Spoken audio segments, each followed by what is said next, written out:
question was about displacement and what are we going to do about displacement. And it's kind of like a broken teacup, right? After you crack it and you glue it back together, it's never quite the same. It might look the same. And so the idea of how are we going to bring people back after we've displaced them through public policy is going to be challenging. And I don't know if that should necessarily be our focus. And I wonder if our focus should be on, in the future, making sure that we're controlling for anti-displacement. That when we think carefully about where we're investing in the future, foremost at the top of our policy agenda is, will this result in displacement?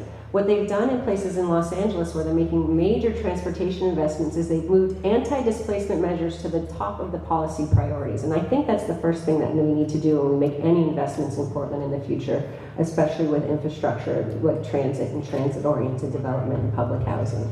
But we also need to think about how will we measure that and how will we control for that and how can we help people stay in communities even as they grow and change. That's ensuring there's a good mix and good range of jobs across the educational spectrum, a good range of housing across the income spectrum, a good range of options, housing scales and housing sizes. That means that we can have diverse neighborhoods because that's how we're going to have options for people to stay where they are and also to move where they want to be. Not everyone wants to stay in the house that they grew up in. Some people don't, some people do. The most important thing is about people having options of whether they stay or go and not be forcibly removed through economic displacement.